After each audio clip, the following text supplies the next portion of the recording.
Pourquoi les méchants prospèrent-ils? La vraie raison pourrait bien te surprendre.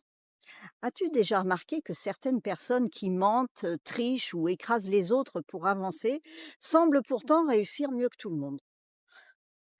Leur carrière décolle, ils ont de l'argent, ils voyagent et leur vie donne l'impression d'être sans problème. Pendant que toi, tu essaies de faire le bien, de rester honnête, de faire confiance à Dieu, et pourtant, tu traverses épreuve après épreuve sans répit.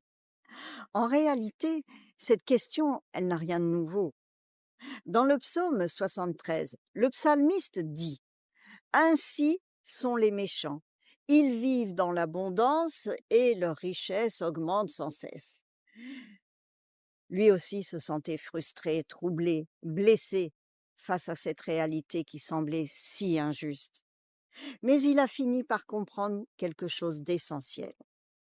Le succès que l'on voit avec nos yeux humains est toujours temporaire. C'est comme une fleur sur un arbre. Elle est belle pendant un temps, mais il suffit d'un coup de vent et il n'en reste plus rien. La bénédiction que Dieu donne, elle est totalement différente. La paix, la joie, la solidité intérieure, ce sont des choses que l'argent ne pourra jamais acheter. Tu connais peut-être ce genre de personnes sur les réseaux sociaux.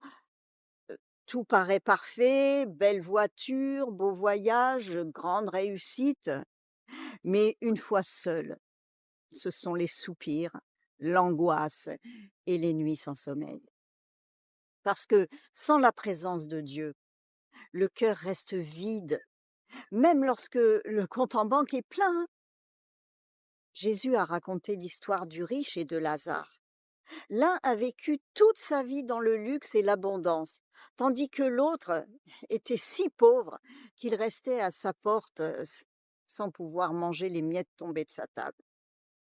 Et à la fin, celui qui entre dans le repos de Dieu, ce n'est pas le riche indifférent, mais le pauvre qui, malgré sa misère, a continué à mettre sa confiance en Dieu. Ce que Dieu veut te dire aujourd'hui, c'est ceci: la véritable richesse ne se mesure pas à ce que tu possèdes, mais au fait de marcher dans sa volonté. Ce qui compte pour lui, ce n'est pas l'épaisseur de ton portefeuille, mais l'état de ton cœur.